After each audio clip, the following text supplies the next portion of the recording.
Welcome to the Harmonious Family Life, how to create deep connections, transform your family, and live with confidence and grace. My name is Ulrika Bilby, and my mission is to transform families and help them navigate the landscape of creating a harmonious family, where we all can thrive individually and together, using our strengths and unique skills. Today, I will be speaking to Dr. Martin Bertin. Dr. Bertin is a developmental pediatrician and author of How Children Thrive, Mindful Parenting for ADHD, Mindfulness and Self-Compassion for Teen ADHD, just to name a few. So welcome, Dr. Bertin. Thank you for coming here today and talk to me. Great, thank you. I really appreciate the opportunity to be here. So yeah, I'm looking forward to seeing where our conversation goes. Yeah, so super exciting. The topic we will talk about a little bit today is your book, How Children Thrive, and mindfulness, which I'm looking forward to. It's so interesting. Before we dive in, why don't you just tell me a little bit more about yourself and why you do what you do, the passion that you have for this topic? Great. Yeah, I mean, I'm a developmental pediatrician, which is a specialty of pediatrics that's, it's a subspecialty. I don't do general pediatrics really. It overlaps a lot with child development and psychology. It's really a field I grew up around. So I've always been involved in special education. I did a lot of volunteer work as a high schooler.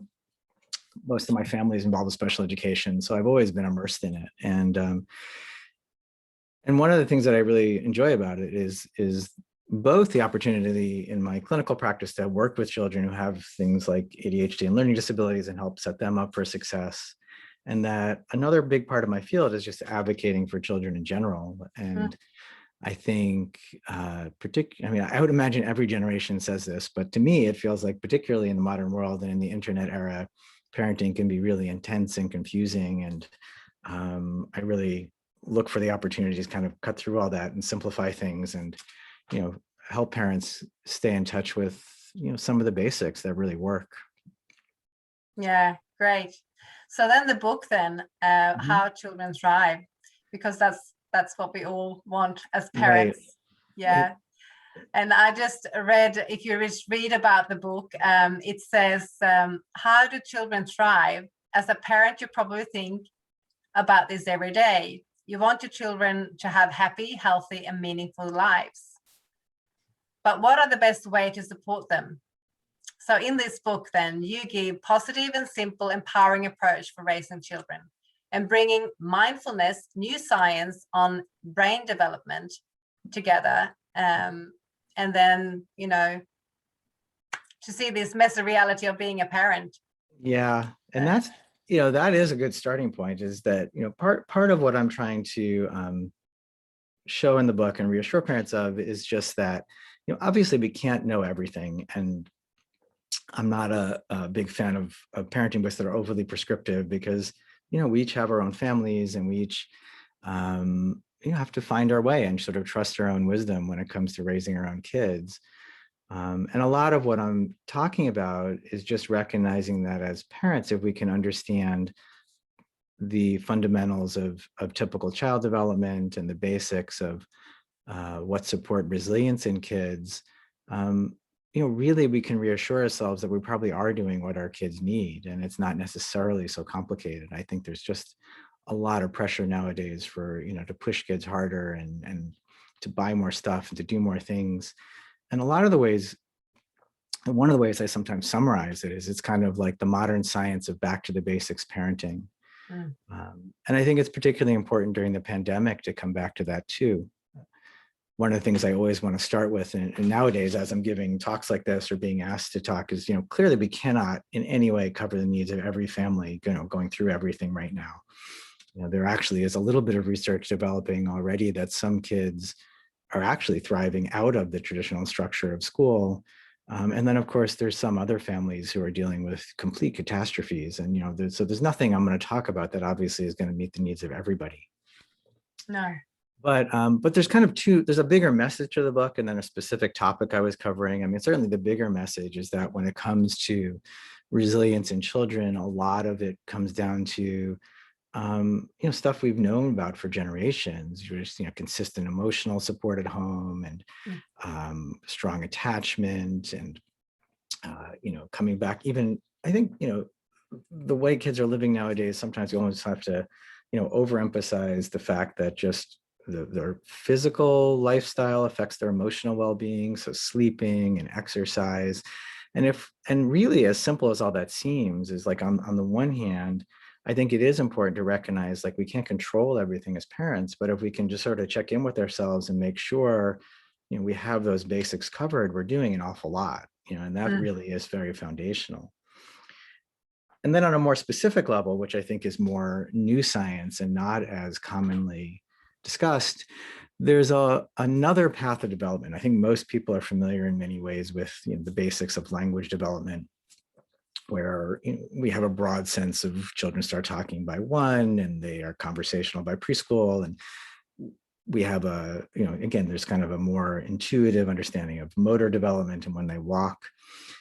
One of the basic framework of the book, which I think really does simplify and explain a lot for parents, actually has to do with a newer developmental path that's usually talked about as something called executive function, which is really kind of like the brain manager, or self-management skills. And every time I talk about stuff like this, I want to make sure it sounds, the words can get confusing, but it's really much more straightforward than that. I mean, we can really begin to look at the fact that children develop self-management skills kind of at their own pace, and we can't force it to happen faster than it's going to. And we have to understand what kids are capable of at different ages, because if we do, it helps us kind of meet them where they are developmentally. And it can be both something that simplifies how we approach different ages, and also kind of reassuring. Certainly in America, for example, there's a really strong push to make very early school very academic. Like, there's a big push, for example, to have preschoolers reading and writing, and certainly kindergarten. Clearly you should. And even though, when you look at typical child development in this path of executive function, for example, most kids that age aren't supposed to be doing much. They're still supposed to be running around and eating paste. They're supposed to be developing the skills that allow them to read. And it can really take, again, it can be really pressured if everyone around you is operating this assumption that this should be an academic year when you're 5, even though developmentally that's not typical. And there's so much I can unpack from that, because on the one hand, forcing kids to be overly academic too young actually has been shown to lead to misdiagnosis of conditions like ADHD. So it's important to see it through that perspective. And on the other hand, in terms of, how are we going to prioritize our time with younger children, for example, like what leads to children that thrive, what leads to resilience? One of the things we know is that one of the activities, one of the tasks almost of childhood that leads to the development of executive function is just open-ended play. And we can look at, just as we're prioritizing our time and setting up our families, and also combating excessive screen time, that open-ended, free, imaginative play is vital for children. And, and in younger children, if they're getting a lot of that, in essence, we're doing the right thing as a parent, because that's what they need, more than necessarily, a lot of structured activities, more than too much screen time. And we can look at that and just realize, well, at that age, this is what they need. They need a stable home and a lot of play. And we're probably, covering an awful exposure to books is another one. And then we're probably doing, a lot of what they need to thrive. We don't need all the extras. We don't need to feel pressured to be, doing more, buying more necessarily. And then at the other end of the developmental spectrum, which is also, for many of us, a wildly different way of looking at child development, is when we look at self-management skills, it turns out the brain doesn't fully mature until you're in your mid-20s. And one of the reasons teens are teens is because, as much as they're, awesome and want to be independent and doing all these brilliant things, they really are, most of them, 10 years away from being fully mature in their ability to have to think long-term, to manage really pressured decisions, to handle a complicated workload.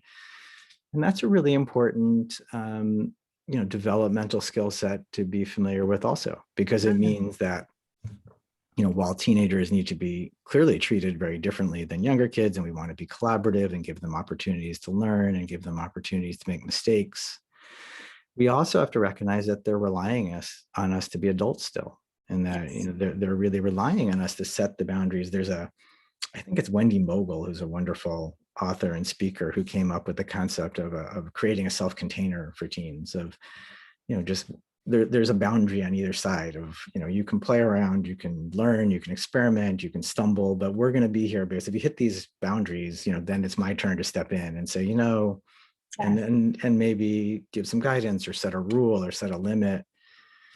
It's certainly, again, one of the more complex parts even of managing the pandemic, of just recognizing that teens aren't necessarily going to make the choices they need to around sleeping and eating and screen time and health. They're going to keep them resilient in the long run. They might be, because of executive function, because of this concept of, self-management, which includes like considering the future and controlling your impulses and navigating problems. They may make a lot of decisions that feel good in the short run, but it might not help their long-term resilience, and might need us to sort of set a boundary and, and in some aspect of life of like, this just isn't working right now. And all of that can kind of be framed around this idea of executive function. I mean, I'd like to give an example because I think it's beginning to sound a little wonky already, because I think it is pretty intuitive.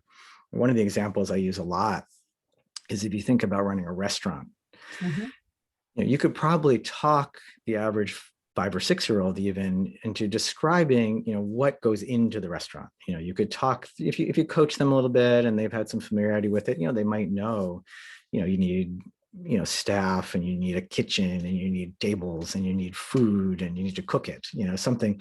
Yeah. But clearly you could never expect a 5 or 6 year old to manage any of that. They kind of have some of the facts, but they don't have any of the managerial skills. And then if you project out another 10 years, what about a 15-year-old? Well, a lot of 15-year-olds could probably start describing some of the details, and most of them probably could get at least a simple meal or at least a sandwich on the table, something.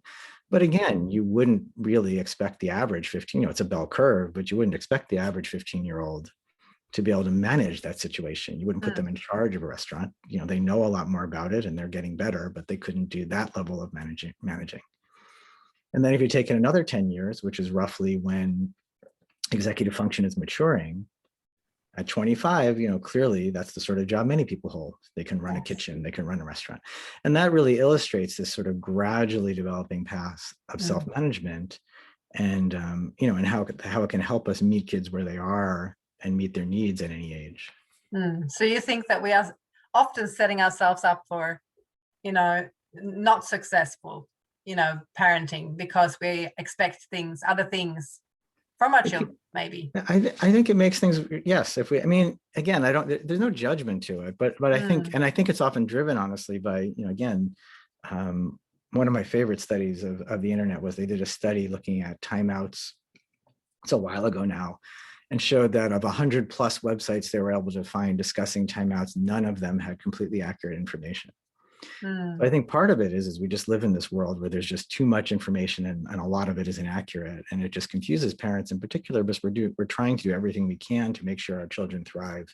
So we're trying to educate ourselves and read, and everyone's giving us advice, and sometimes we just have to sort of let go of it all and come back to our own wisdom and sense of how things work, because it's sometimes unnecessarily confusing. And so in younger kids, for example, around discipline, there's a concept called the time window, which is the ability to connect now to before and later. Yes. And in young kids, it barely exists. So that if you expect kids to be responding to discipline or navigating situations with any amount of long-term thinking, with a lot of discussion and planning, you're probably going to, like you were saying, going to end up pretty frustrated, because that's even the most brilliant 5 or 6 year olds can't think that way yet.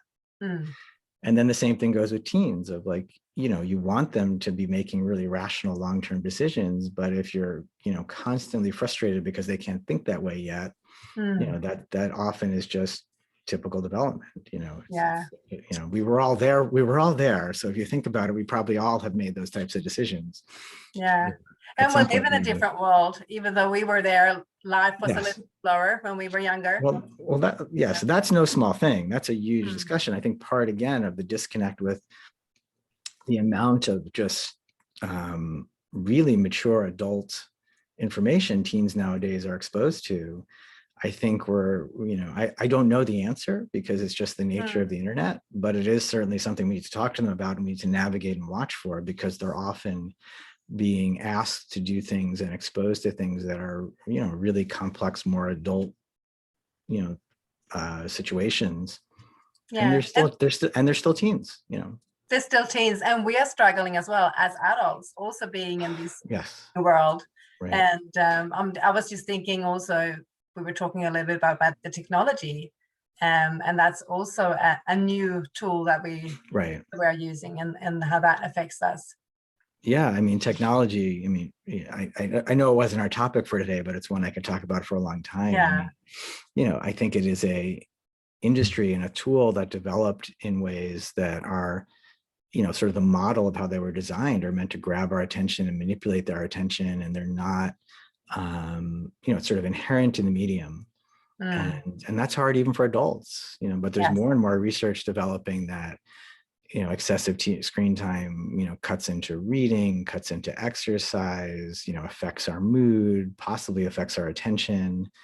And when you have kids and teens dealing, it's hard enough for adults, like you said, and then you have kids or teens, and it's the same concept really, because it is in essence executive function that allows us to manage anything. So if our brain manager is immature just because that's part of childhood, and you have this, industry and technology that's designed to grab our attention and manipulate it and is making money off of our time that way, it's a mismatch, and kids really rely on adults to set the boundaries that keep them healthy around technology.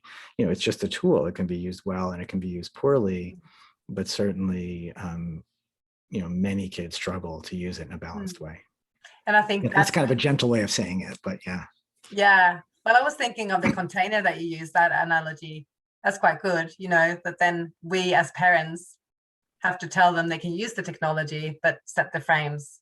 Correct. Yeah, they totally rely on around technology, especially kids rely on us to set that boundary. And it's and again, this is part to me of just understanding child development, and most parents, again, I think it's one of those moments of parenting is confusing enough to begin with, and there's like this disconnect, so to speak, of on the one hand, most parents have this gut level sense of when it's too much, which is an awful lot of the time. And I'm not even talking about during the pandemic, that's a whole other discussion, but even during, more typical times, there's just this gut level sense of like, this just feels too excessive. And it's one of those moments in parenting where maybe you just have to trust yourself, because, it probably is, or it may be that there's just too much of it going on.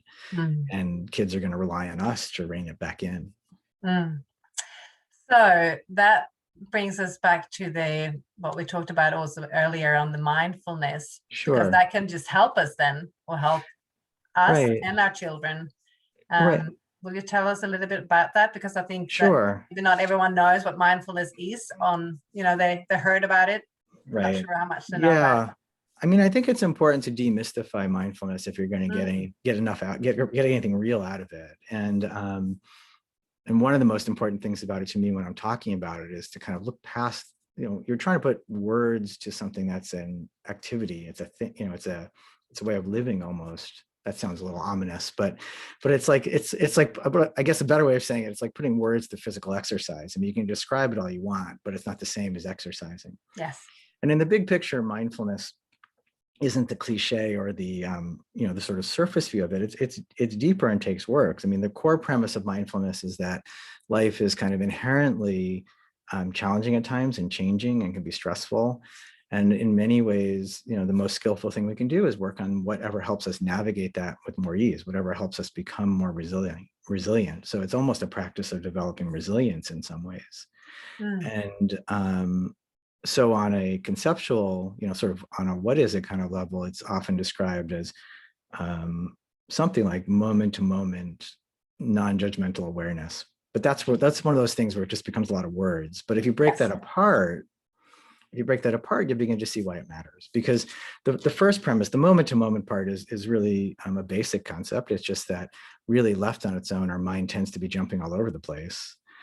So we're doing one thing or experiencing one thing, but our mind is somewhere else entirely. And it turns out that that has huge implications. It has implications for parents because like our kids notice when we're sort of with them and not giving them our full attention. So some of it has purely to do with attention.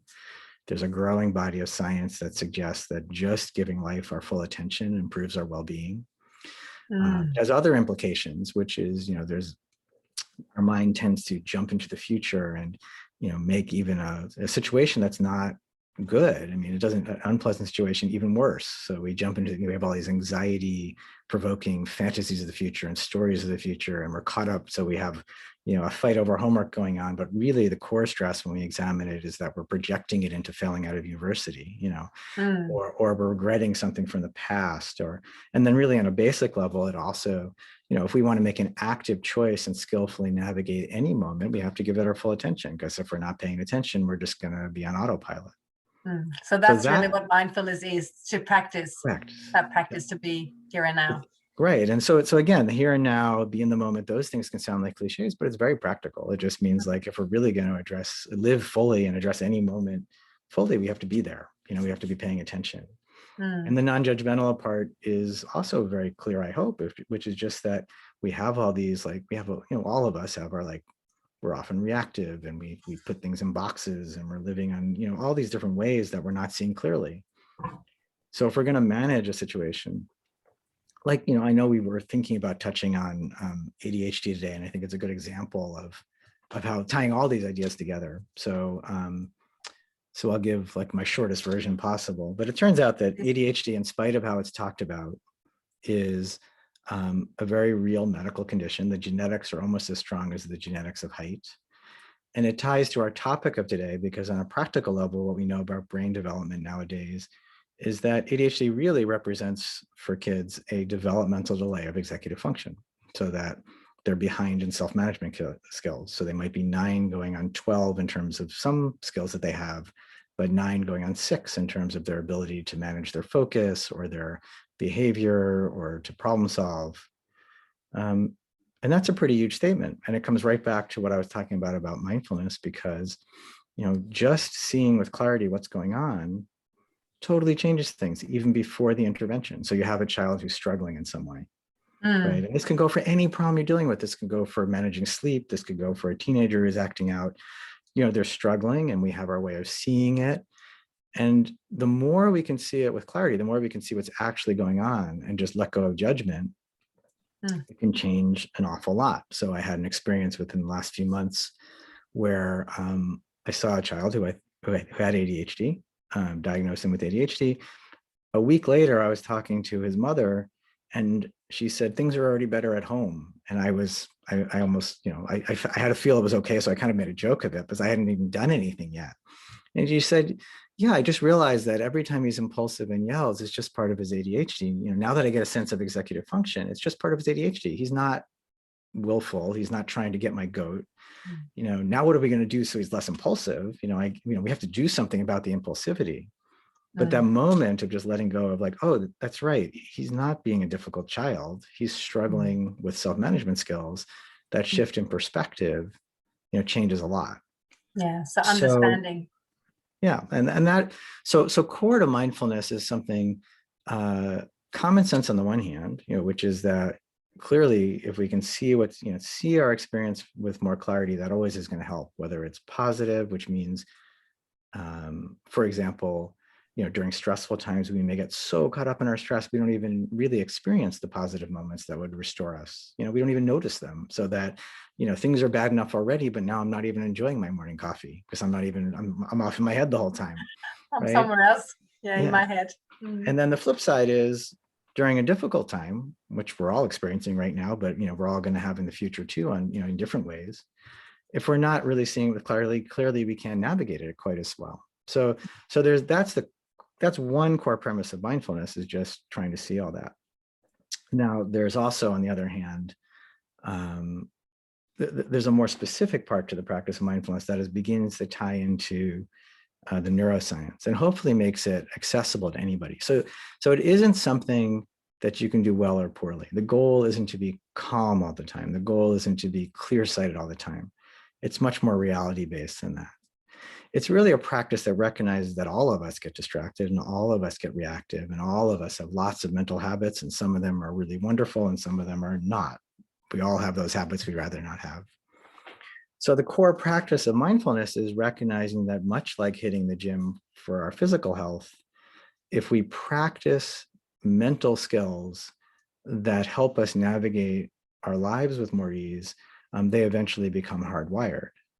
So that is actually more and more the science is showing that actually happens on a neurological level. It turns out the brain rewires itself based on experience throughout our whole lives. So anything we do repetitively begins to create like a neuronal path that's more easy to find in the future. Mm. So, again, these are all topics we can really expand on, or if we, depending on where you want to go with it. But it means, so there have been lots of studies that showing that in even a short amount of mindfulness practice. So, the first one that comes to mind is there was an 8-week program done out of Harvard where they showed growth in the parts of the brain responsible for managing our emotions. After just 8 weeks, physical growth in that part of the brain. That's amazing. Which is really amazing. Yeah, not that, but a lot of the new science has to do with just the ability to measure things like that at all, which we couldn't have done 10 or 20 years ago. But after a very short amount of time, you can see physical changes in the brain.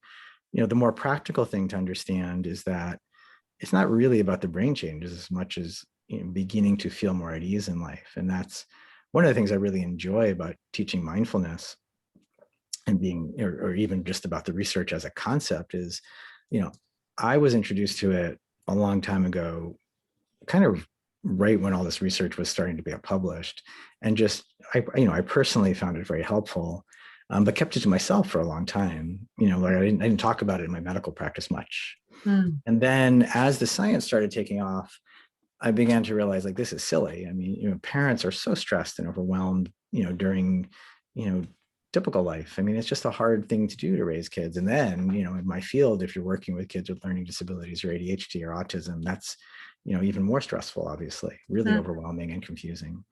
And it became clear that there was no real reason to separate the fact that, mindfulness is so supportive of, people who are feeling stressed or anxious or overwhelmed, that there was no reason to keep them separate anymore. So really, the first reason I started teaching mindfulness and bringing mindfulness into my medical practice had more to do with parents and kids initially, because if you can help parents feel more resilient, feel that more solid, again, hopefully all of this is intuitive. Like if all of us would say the same, I would assume, like when we're feeling more grounded and less caught up in things, we make better decisions and we see things clearer and we make choices differently. And our kids are going to feed off of that, and not only separate from the decisions we're making, so and that's so all of that is a lot of, so I just threw out a lot of information all at once as a way of saying that, on its simplest level, anyone can practice mindfulness, because what you're trying to do is, however life is in any given day, just work on those really complex set of skills. I mean, it's not any one thing, but it's the ability to try to, stay clear-sighted and resilient in the face of challenges. And so for children then to practice mindfulness, is that, I can see as a parent, I can think, yes, it could help me, because then I will be, as you said, calmer and be able to manage my day and my children much, much better. Right. But for children as well, then, if they're scattered, how do you work with children like that? Or is there a simple, practical way that you can explain, or that they, parents could try? No, I mean, I absolutely. And I think I tend to look at things developmentally, but in this case, what I tend to do, but I think the easiest way to understand it is it's easier if you start working from the adults backwards, I think, to understand it conceptually, or practically is a better word. So first thing to start with is just recognizing that you can't force anyone to practice mindfulness.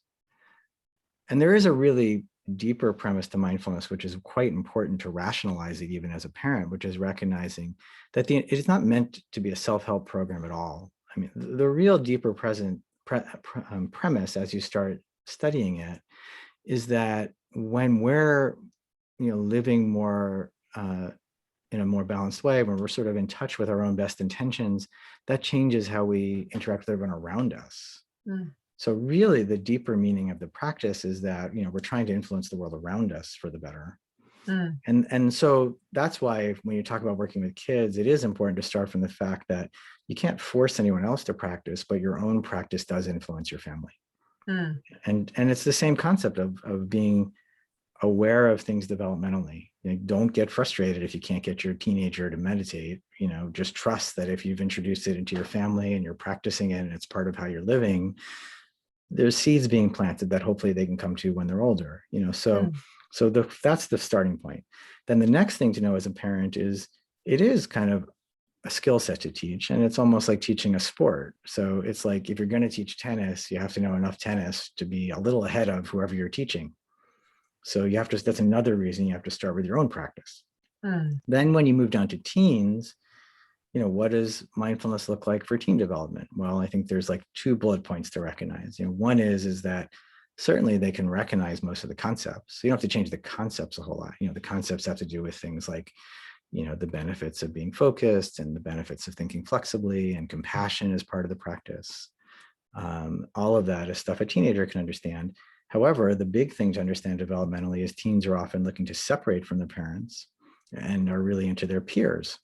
So for a lot of teens, the best way to get them to practice mindfulness is going to be through a group activity or through their own, a teacher they trust or a therapist they're working with, because they're trying, it's developmentally appropriate. They're just trying to step back from their parents some. So if a parent starts telling them you must practice mindfulness, some kids that might work fine, but for most teens that might not be the best approach. You want to look for other ways in. Yeah. Then when you get a little younger than that, and I didn't say this, part of mindfulness, most people are familiar with, the point of mindfulness isn't the meditation. The meditation is a way of building skills. So, it's not that you're meditating for the sake of meditation. It's that each time you practice, you just are reinforcing these skills. And a teenager can do that, much like an adult can. Mm. Yeah, I was just, yeah, go ahead. Yeah, no, I was just thinking what you said before about, that you sometimes are so busy that you don't even enjoy the coffee that you're drinking. Yes. And that's how I see, the benefit of mindfulness could be that you actually are enjoying, what you're doing, and that could be something also that children could, be more aware of. Right. Yes. So as you're working with, as you get into younger kids, you're just talking about giving awareness to, developmentally appropriate activities. And that's, there's, again, we can just keep digging and digging, but I think some of it has to do with absolutely just full, it can be full awareness of just, trying to, in an unforced way, bringing awareness to the sounds around you as you're walking in the woods, or in a city street for that matter. It doesn't have to be in the woods. So absolutely, there's so much benefit to just giving things, giving people, giving activities full attention. And that's, that can just become part of family life. So the younger kids get, the more the practices can be either shorter versions of what, teens and adults are doing. Yes. Or more informal things, because, younger kids, life is about play. As kids get really, really young, the activities can just, one of the ones that gets introduced a lot is the activity of you have them put a stuffed animal on their belly and just instruct them to try to rock the stuffed animal to sleep. So it's like a little bit of a breathing exercise in a very young child.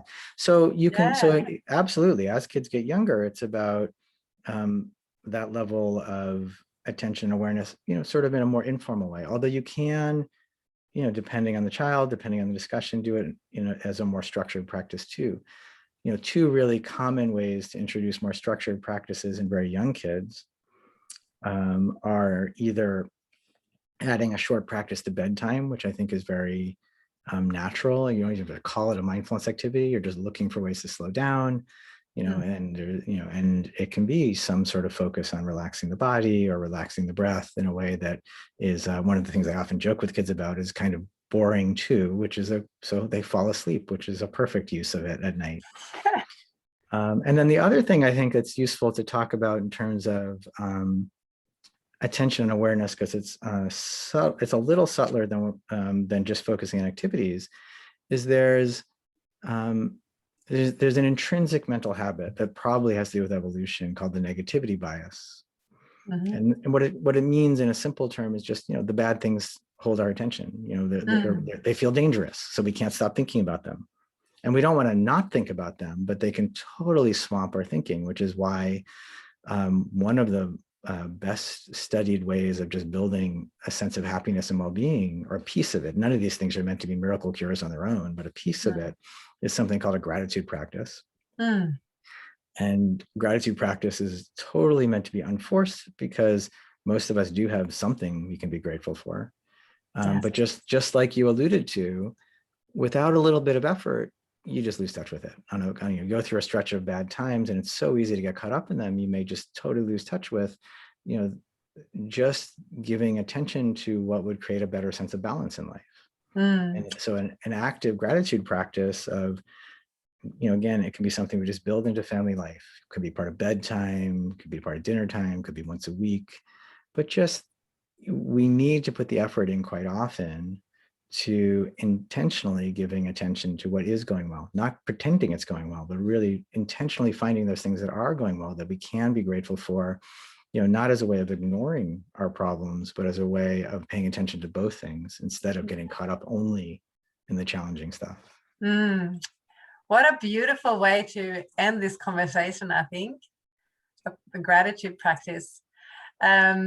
Before we finish off, is there any last words that you want to share? I know that you have a new book coming out soon. Did you want to tell us a little bit about that? I guess so. Maybe I'll end with two things then, because I don't want to end just with that. So the new book is actually does tie together kind of with where we ended, because the new book is called Mindfulness and Self-Compassion for Teen ADHD.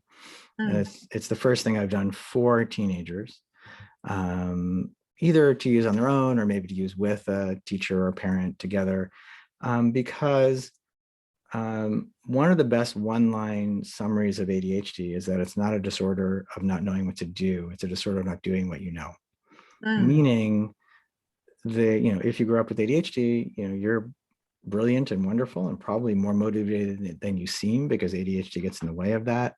And you often are having a hard time thriving or succeeding based on the conventional measures, because ADHD makes school hard, or makes getting along with your friends harder than it should be, or your family, and it creates a lot of challenges.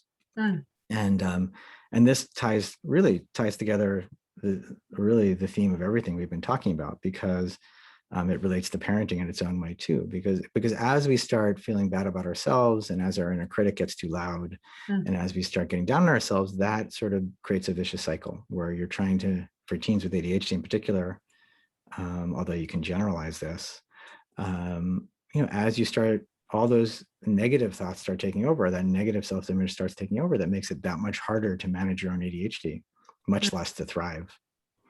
So as with everything I do working with mindfulness and ADHD, it's not meant to replace all the rest of ADHD care. But for parents or teens living with ADHD, the starting point of taking care of yourself enough through mindfulness to feel resilient and clear-sighted, then allows you to better manage all the other details you have to take care of around ADHD. So the premise of the new book is to help teens with ADHD who might have been struggling for many years to feel, more solid in their own self-image. Self-compassion practice is a very powerful and effective way of reframing our own, sort of fighting back against the inner critic. And then, and then from that solid foundation, making choices that help them take over and take charge of their own ADHD. So that comes out in a few weeks. To that. Yeah. Yes. Thank you. Yeah. Well, great. Well, thank you so much for being here today. Very interesting topic, and as you said, it's a very big topic, and you can dive much deeper. If anyone would be more interested in finding out more about you, where can they find your books? And do you have a website? Yeah, the easy, my books are there too, but the easiest thing is I have a website, which is Developmental Doctor, all spelled out, developmentaldoctor.com. And so it doesn't have just my own stuff. I mean, I try to just have resources. So I have a resource page about child development and education and ADHD and mindfulness. So hopefully it can be kind of a hub for some valid information out there on the internet. Fantastic. Well, we will make sure that we will add that on to our email as well, so that people will be able to get hold of all your resources as well. Great. Well, thank you. Yeah. Thank you so much. I appreciate the opportunity to be here. Yeah. Well, thank you. Thanks. Bye for now. Bye-bye.